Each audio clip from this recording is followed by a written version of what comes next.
Hey, Matt Mathersum here with Math Madness. Thank you so much for joining us and being a part of the program today. Well, we really do appreciate it. A few episodes ago, we solved the differential equation. If you remember, we talked about dx and dt and how those things combined together made up the differential equation and how I could prove the left-hand side made up the right-hand side. We did all kinds of toying around with that. Well, today, I'm going to prove to you that the left side does equal the right-hand side, proving the differential equation very much true. Okay, here we go. So we're going to start with the statement of proportionality, and that's just our dx over dt. That's just dx with respect to time, right? And that is going to be equal to our constant of proportionality, which is just going to be a k, and that is times an x. That's just a certain amount. In finance, it could be money. In the case of, say, chemicals, it could be bacteria, right? Okay. Well, since this is in the form of f of x, then we are going to be utilizing the separation of variables. Okay, why do we want to do that? Well, because we want to integrate, right? We want to get the x's onto the left side. We want to get this t on the right-hand side so that we can take the integral of both of these and allowing us to prove that the left side is equal to the right. And we said that this formula, again, was the proof of that solution. So we'll be using that very shortly as well. Here we go.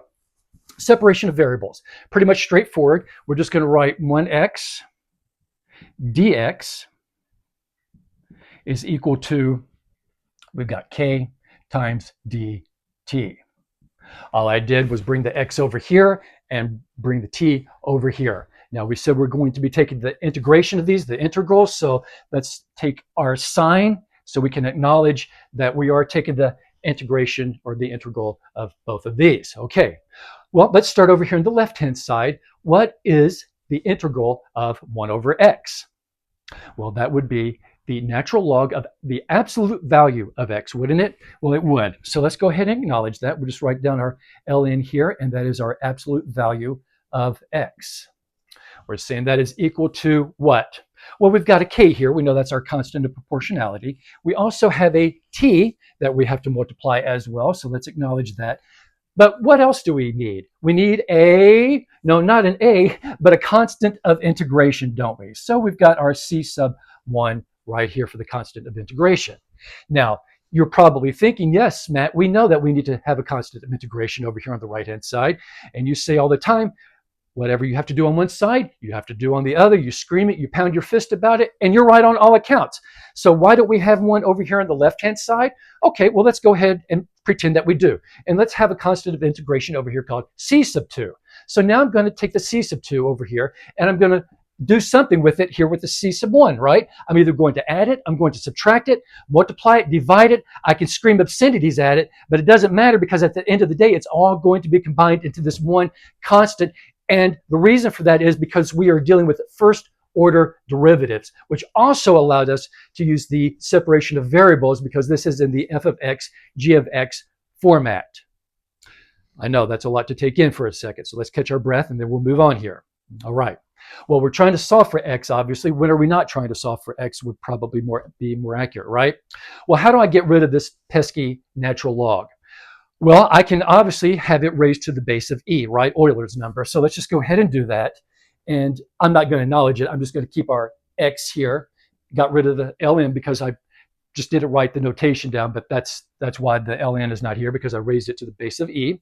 And over here, I'm going to do the same thing, but I will acknowledge it on the right-hand side. And we've got a plus minus e raised to the k t plus c sub 1, don't we? Right, all I did was raise this side to the base of the e. That's why the natural log is gone. Over here, I added a plus minus to the e, raised this to the whole thing of the base e. Now, let's look at this real quick. Does this look anywhere close to this? Because this is really what I'm trying to get at, right? That's where we are at this point when we're trying to prove this mess, isn't it? Well, yeah, I really am pretty close. And what if we did this? Because this is really a simplified version, isn't it? E, k, t plus c sub 1. It would have looked like this originally. Kt and e raised to the c sub 1. right? You have the same bases, and then what do you do with the exponents when you have the same bases?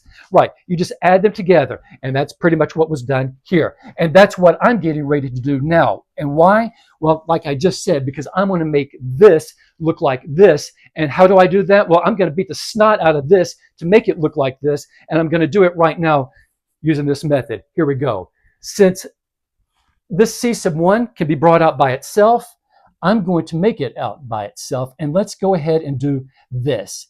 E raised to the C sub 1, and we've got e to the k times the t, don't we? Well, since the e and the c, this is just Euler's number. It's just what, 2.71, something to that effect.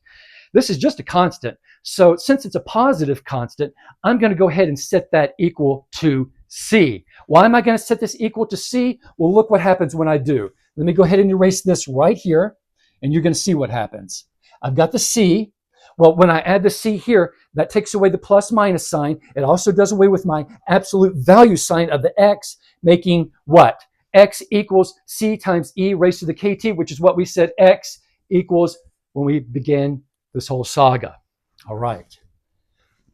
Wow. Okay. Well, how do I prove this? That's the real question, right? How do I prove this? Well, let me take the derivative of ce raised to the kt, and that's what I've done over here. I went ahead and wrote this out in the essence of time. So if we do what's being told to us right here with the dx over dt, we take the derivative of this, which gives us what I have underlined in green, right? That's our derivative. If I plug that derivative in over here, does that derivative equal this? Well, let's take care of that real quick by just plugging it in and finding out. So the derivative here is c times k times e raised to the kt. If I put a k here and I multiply that by, what are we saying x is? We said x is equal to c times e raised to the kt. We most definitely did. Is equal to kx. This is kx. I apologize if you can't read my writing well. So let's go ahead and prove this right now. We've got a k here and we've got a k here, right? This is the value of x, and over here is x. That is how we prove that the left-hand side equals the right-hand side. Look, if x equals this value, then it stands to reason, it follows that dx over dt equals k times ce raised to the kt equals kx. I know that's a lot of information in this particular episode. Thank you for sticking with me. That's all the time we have for here on Matt Mathersum. I will see you very soon.